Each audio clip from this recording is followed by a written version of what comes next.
Hello everyone, good morning. Happy Mahashivratri. Today in the morning I did some meditation. इसलिए some of the toxins that were there in my face kind of got cleared a little bit, and I was guided to talk today about toxic positivity because it is a topic related to something that's happening on earth currently that is creating an imbalance between the masculine and feminine energies within us, as well as creating imbalance in masculine and female men and women when they want to hold relationships. So, what is toxic positivity? I'm going to post a couple of links that I have written on this topic to help you understand it a little bit more. But briefly, toxic positivity happens when, even if some difficulties are arising in our life, if we choose to be happy or show to the outside world that we are very happy, or that's toxic positivity. Or if we want to get something out of someone and our inner intentions aren't clean and good energy or good thought process based, and we are nice to them simply to get something out of them, that is also toxic positivity. Because what you're doing is you're using the kindness act of being kind to someone, of being generous with someone, a positive trait. You're using that positive trait to do something that isn't really authentic. As a result, it is opposite of authenticity, and anything that is opposite of authenticity is essentially a toxic positivity response.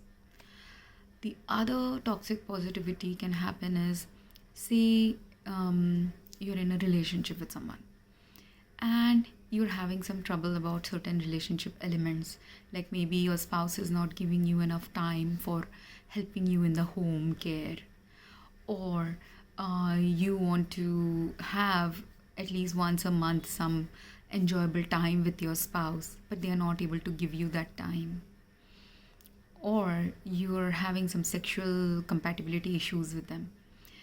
All these things, if you don't address and voice out to your partner, are you going to be able to resolve it by yourself? No, because in a relationship, there are two people who are supposed to join, combine, do something together. So, if one part of the equation is unhappy about something, is not comfortable doing something, and the other person is dragging them to do it or forcing them to do it, and not in a very overt manner, but in a subtle manner only, they are telling, come with me, do this, come with me, do that, but you're not ready to do that, or they are wanting some sexual exploration with you, you're not ready to breach. There could be many reasons for it. There could be the fact that what they are asking you to do sexually is not in your comfort zone because it's not respectful of you as a woman. So it is necessary that you stop your spouse from doing things that is not a respectful thing for a woman, or it is something that you consider is a sinful act. Sex by itself is not a sinful act, but how someone engages in sex can be sin. So, as a result, if a woman is uncomfortable or a man is uncomfortable about something, that is making them feel at the soul level or heart level very disgusted. If they can't express that to their partner openly, or their partner fails to recognize that what they are trying to express is a meaningful, soulful need for them, then that is also toxic positivity, where the partner is completely in denial of your experience from what was transpiring between you, right? And not just in denial, sometimes partners can also gaslight you. They can also manipulate you into thinking that it's all in your head, like everyone else does it, that's why it's normal. Say you're living in a society where, which many societies do that nowadays in modern culture, where sleeping around is okay. But say you're from a conservative society, you don't want to sleep around with different men and women. If you don't want to do that, but your partner wants to do that, and you go along with them just because you love them, what have you done? You have brought not just toxic positivity in the interaction which was enabled by the partner, because partner is not realizing that they don't see a problem sleeping with 10 people, but you see a problem. And if you see a problem, there's a soul core need for you to see the problem, because maybe you meant to be in a relationship with a partner who doesn't want to explore sleeping with different partners. You want to be in a relationship with someone who is one on one with you, who is married to you, or in a loyal long term relationship with you. So if you don't voice it rightly to yourself or to another, you are engaging in toxic positivity. Because firstly, just because you're in love with someone, and even though people are taught this by our society and culture, that if you're in love with someone, if you're married to someone, you should support them in everything. That is true, but you have to support them in everything that is good about a balanced, social, harmonious, loving, caring, considerate relationship developing between each other. You can't support a partner if they're going towards a pathway that doesn't bring balance in yourself, balance in your life, doesn't bring care and consideration in your life. Because it is lack of care or lack of ability to engage in meaningful one on one equation based care and love with another, which causes someone to explore multiple relationships. That is their problem, that is their love relationship related learning zone that they have to traverse sometime in their life. But if you are having a trouble with a partner who is flirting with others or engaging with others in a way which threatens your boundaries of a relationship, because you don't do that, you don't bring that to the relationship table by flirting or having an open relationship or whatever, that is not in your comfort zone, and not just in your comfort zone, that is also not healthy for a balanced relationship to manifest. Because depends on what you want in a relationship, right? If one only wants sex in a relationship, and that's why they are going between different partners to see which partner will give me better sex. One only wants gifts in a relationship, that's why they are going from partner to partner to enjoy gift giving and take receiving from different partners. That's why they are engaging in dating other people or flirting with other people. But you don't enjoy it. Why? There's a core soul need in you for you to not enjoy it. Because if you have come on earth to have a family life with someone, a meaningful family life with someone, will you be happy dating 10 people? No, because you want to build a core, beautiful relationship with one partner. That is what your core soul need is. Maybe you have not thought about it, maybe you have not reflected on it, maybe you have not deeply dived into what your soul needs. But this initial resistance of the comfort zone, and if it is very divergent from a mild comfort zone, like maybe you could be okay if they flirt with someone, but you're not okay with them dating other partners, you're not okay with them with flirting also, you could be okay with them just smiling and chatting as a colleague, but not okay if they are hanging out with other people all the time instead of investing in a core relationship with you. And people can label that as jealousy, people can label that as insecurity, but it is not always just jealousy or insecurity. It may be jealousy, it may be insecurity, but it could also be more than jealousy or insecurity if you are not the insecure person or the jealous person. If you're not an insecure or jealous person, it is also a core soul need, because you want a partner who will be with you, building a life with you, not flirting around and not ready to settle down with you, or not ready to be in the same space and life path that you wish to go. And that is only average relationship, where maybe this is just an average relationship problem that can manifest. But what if your higher purpose in life is more than just having an average relationship, also more than just having a one-on-one loving relationship with a partner? What if you and that partner have a higher soul purpose of developing something else in life? Can you build it with a partner who's engaged with 10 other partners, or busy giving their time and energy and light and joy to everyone else except what you know you're meant to build with someone, but you're not finding it with that particular partner? So you have to break up with that partner. Because this happened with me in all three of my major relationships, and even in some of my one-on-one family relationships, where I want to build a deeper core connection with them. But I can't build that connection with them if they don't value me, if they don't see what I am bringing to the table in that relationship, if they are more busy engaged with building relationships with 100 more people, 10 more people, 5 more people, other people, and prioritizing them over me. That is their choice. And me, I am a secure person in the sense I am okay with allowing people doing what they want to do or choose to do in their life. But at the same time, if you are choosing to be with 10 more people as my sibling, or as my father, or as my brother, or as my husband, or as my child, that is fine. If you're choosing to do that, that is your life.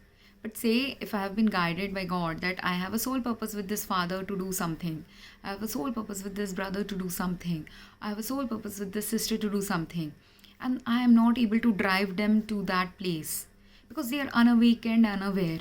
Can I push them, take them there? No.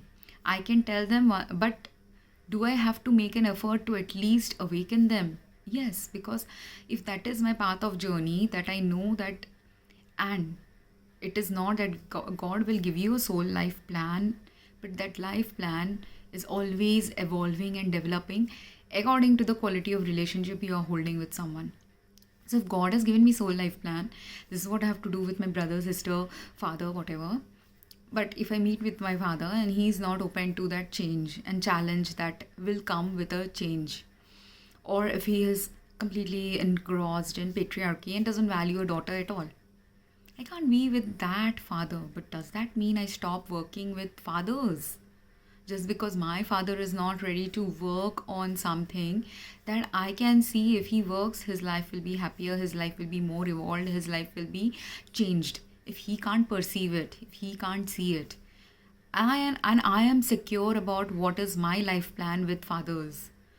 It doesn't matter if my father brings that change with me, or if another father who wants and looks for that change to happen in their life brings it with me, who is maybe not even a father, who's just looking for a daughter like relationship in his life.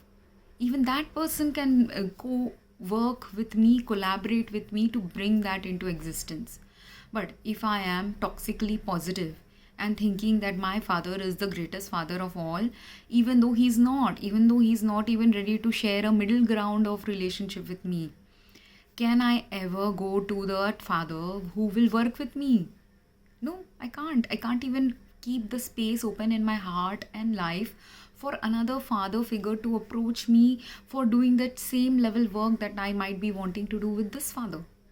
Same way with my sister, same way with my brother, same way with my partner or spouse, or anyone who's with whom I want to build a core relationship with, because there is a core life plan which is there in my soul. I know that if I continue this friendship for many years, there is a space for that friendship to do and bring something better in our lives.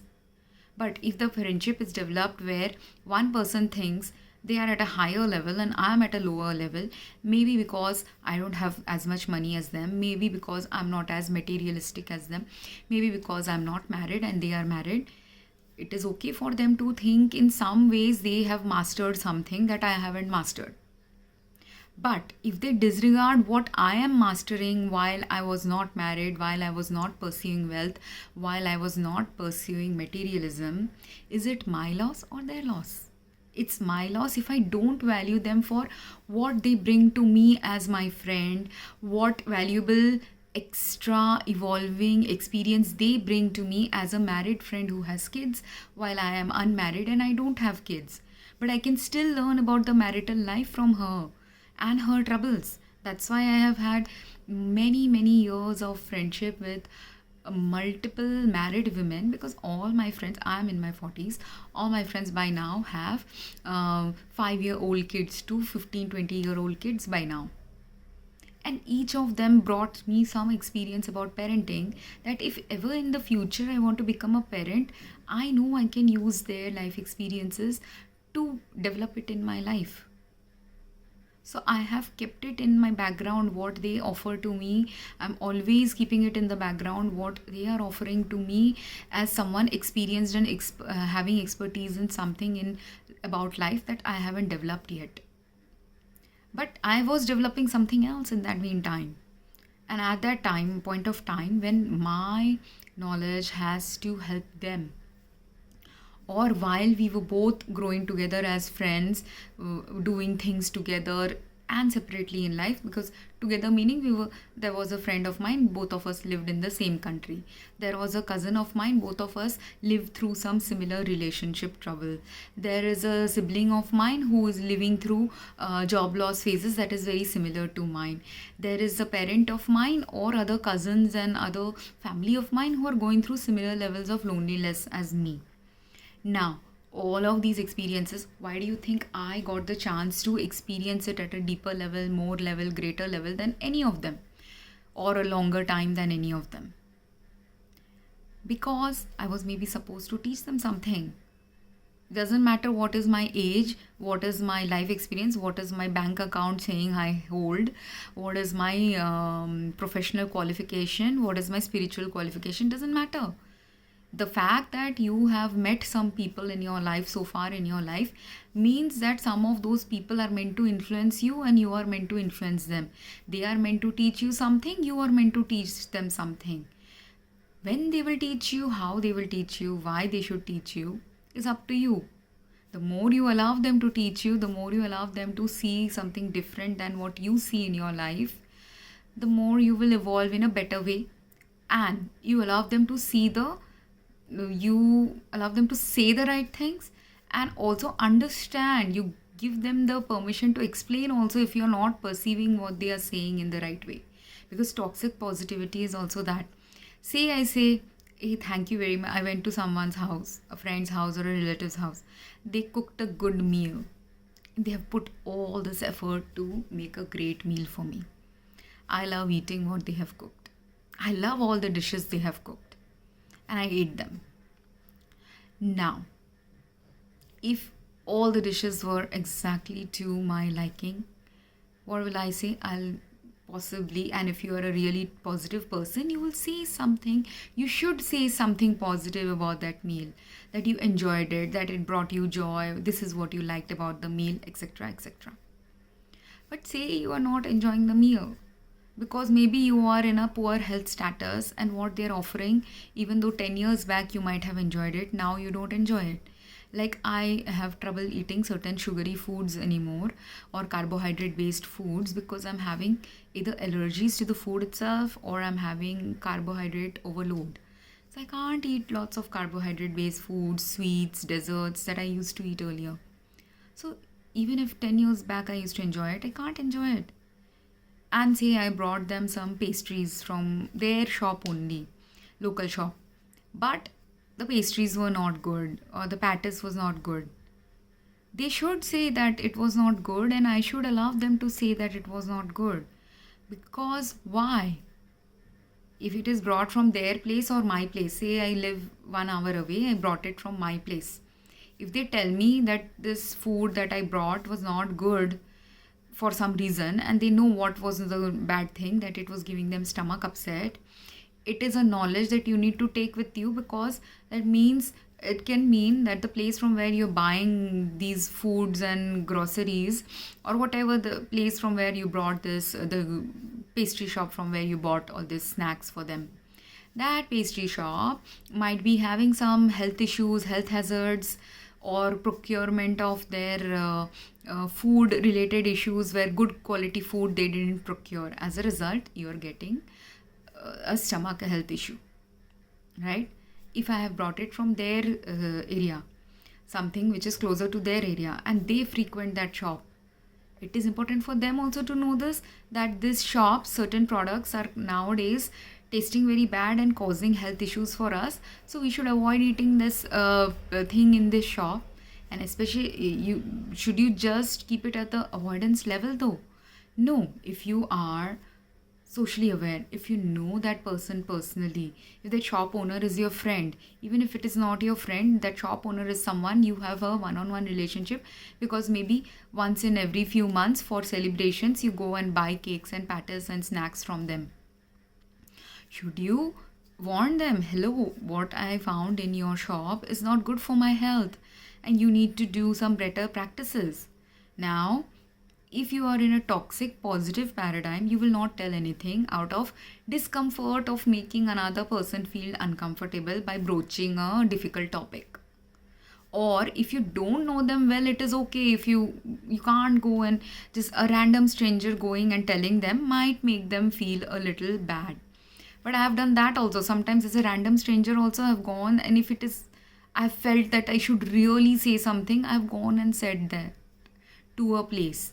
And if I couldn't say it to them openly, like say I'm calling them and their phones are busy, I can't complain to them, like, because it's a public health hazard. If because, and I also do meditation, that's why sometimes I can smell bacteria or fungus or mold in food.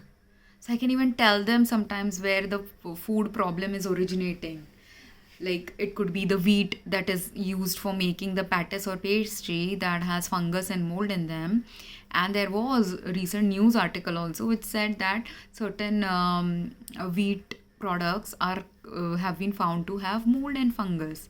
So if it has been found in certain part of India, is it, and maybe they have got their base source from that part of India, or that same wheat contamination that was found in X state of India might also be present in Y state of India, or something similar could be present in a Y state of India, right? So you're not completely off the charts if you tell them to examine their sources of food.